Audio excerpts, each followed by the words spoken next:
we can feel that people are getting ready to run. They want to have that fun run. But first, we're going to talk to you, what we call cancer survivors, people that have thrived. We like to call them thrivers because you not just survived, you've just gone beyond that and brought so much.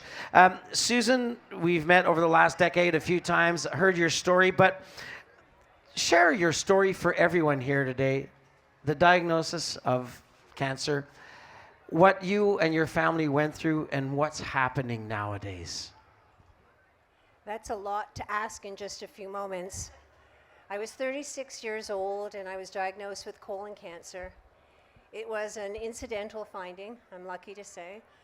And I was given a 95% chance. I was told to go home and be happy and have a disease-free life. Well, almost 5 years later, I was diagnosed with lung cancer. So that, I remember thinking how interesting this is, 95% chance the first time and 25% chance the second time to live 5 years. I'm happy to say that I said to them at that moment, that's what you think. And there's no way I was going to fall into those statistics. This June, it will be 30 years since that diagnosis of lung cancer. I believe that hope and faith and belief in possibility, a lot of hard work and a lot of research allowed me to be here at this time to be able to address you. Don't give up, guys. No matter what happens to you, do not give up or just believe what others believe to be possible, because you have the capacity to go far and beyond anybody else's beliefs. We need research. We need to work together. We need to come together to make sure that this illness is something that we can all manage and all deal with. I can't tell you that every day is scot-free. I just went for some tests recently, which I do every year around the spring. And like everybody else, I was scared and nervous and worried and sort of said, oh God, please not again. Just keep me healthy and safe. It's those times we drop and we fall that help us build resilience and remind us how lucky we are to be here, how grateful we need to be, and to enjoy every moment. John started this with me, and I hope for many, many years to come, he will continue to be by my side with my family and with all of you so that together we can make this a thing of the past. Thanks, Susan. Martin, tu entends l'histoire de Susan, elle est un peu la raison du défi Canderel. Ben, elle est la raison du défi Canderel, mais des gens comme toi aussi avaient bénéficié de la recherche, des dons et tout ça. Mais personnellement, vous, ça vous a frappé comment, ce diagnostic? Tough act to follow here.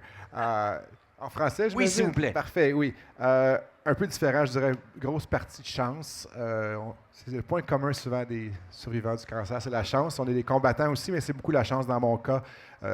Examen de routine chez mon médecin, un petit peu mal à l'estomac, petite chose, un test t'en amène un autre pour découvrir que j'avais une tumeur sur la rate.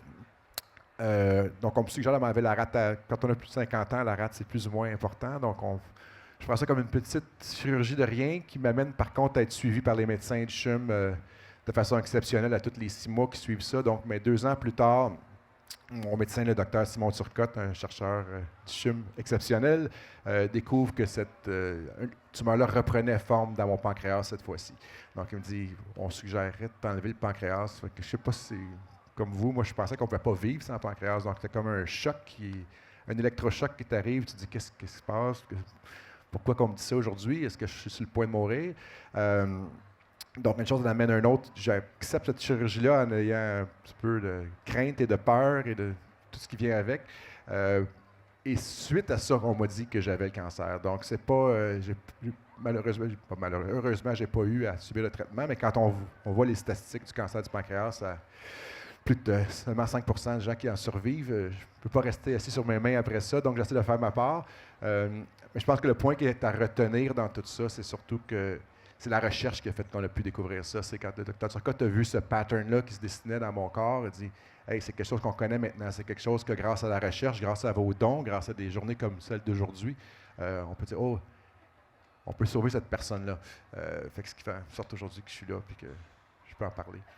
C'est intéressant parce que je parlais avec quelqu'un du corps médical un peu plus tôt qui disait que justement, il y a des nouveautés en matière de cancer du pancréas, des avancées énormes qui sont arrivées et qui s'en viennent encore dans le futur très rapproché, alors très C'est rassurant. encore trop peu. Il faut continuer de donner. Oui, pour qu'on puisse- exactement. Un bon vendeur, en plus. Susan, I think a lot of us know the answer to this, but for those who don't, what support system or resources, there's a big support system standing right there, I'm sure, and resources did you find the most helpful going through all this? I found that I needed to have my family by my side, but not so much to hold my hand, just to let me know that they were there when I needed them. You know, when you're sick, you don't want people necessarily hovering around you as though you can't function at all on your own. I had the ability to go outside and look at resources that were allopathic and that were non-traditional.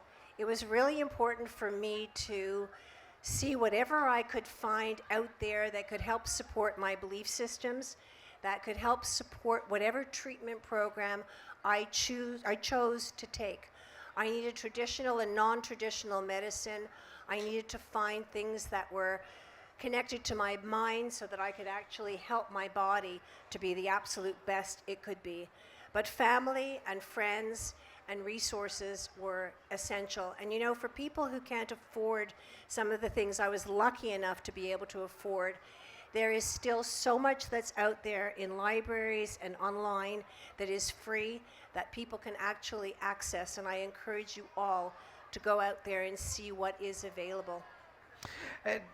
Family important. I'm sure both of you have been there. Just very interesting what you said. You don't want to be necessarily, you don't want to feel disabled and all that and be a burden, but just to know that people are there.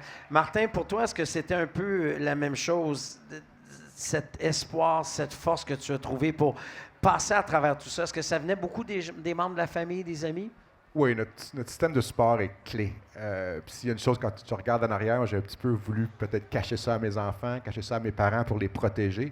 Je pense qu'on a tout un petit peu ce réflexe-là qui est un mauvais réflexe. Je pense que plus qu'on en parle, puis c'est pour ça qu'aujourd'hui, je m'investis beaucoup, puis avec l'Institut du cancer de Montréal, à en parler, parce que je pense qu'il faut jaser de ça. C'est important de mettre ces sujets-là à la table. Le support de notre conjointe, nos enfants, notre famille, mais aussi au travail. On passe beaucoup de temps au travail. Je pense que c'est encore un peu un sujet tabou. Il y a beaucoup de gens qui ont il y a encore trop de gens qui ont une crainte de dire qu'ils sont malades ou qui ont le cancer au travail. J'ai peut-être avec la chance du rôle que j'occupe de pouvoir créer ce momentum-là avec les gens, mais je pense qu'il faut en parler. Il ne faut pas être gêné de ça. Il n'y a aucune honte à avoir à ça.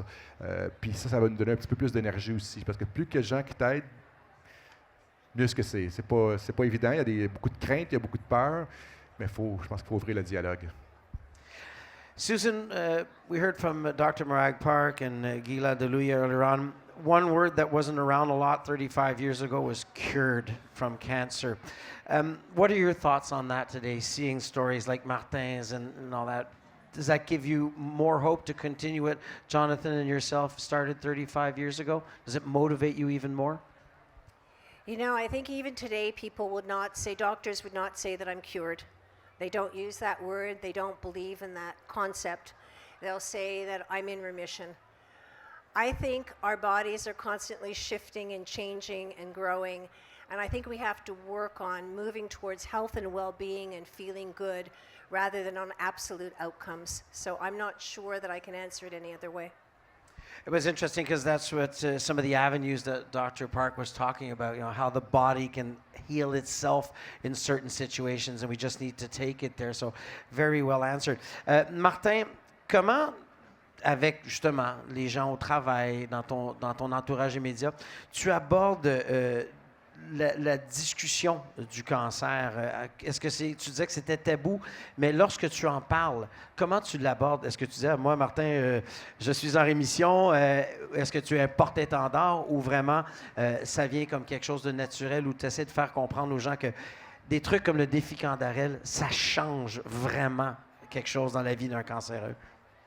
Ben, les gens voient quand tu t'investis dans une cause, ça fait du bruit souvent autour de nous. Une des conséquences de mon cancer, c'est que je suis diabétique de type 1 maintenant. Donc, j'en parle beaucoup de ça aussi, souvent, parce que les gens, je dois demander avant, quand on va dans un souper avec des amis, je dois demander qu'est-ce qu'on va manger, parce qu'il faut que je m'injecte en conséquence. Donc ça me sert souvent de porte d'entrée pour ouvrir la conversation. Mais je pense que faut pas, le but, c'est de ne pas être tabou là-dedans. Il n'y a pas aucune honte à avoir non plus. Je pense que, au contraire, j'en suis très fier parce que je suis vivant et je suis assis ici aujourd'hui. Fait que c'est comme ça, ma victoire est là pour moi. Puis j'essaie juste dès que j'ai la chance, ça vaut la peine de glisser un mot. It's kind of sad and odd that in 2024 there's still taboo surrounding, hey, I have cancer, or I'm in remission. But I think all you have done, all you are doing, and all I'm sure you will do the next few years will help break those taboos and that stigmatization that happens. Thank you from the bottom of our hearts. Susan, once again, it's an honor to be up here with you. Martin, it's an honor to meet you, and we'll hear a bit more from you and the family later, Susan. So folks, a big thank you to our Thrivers.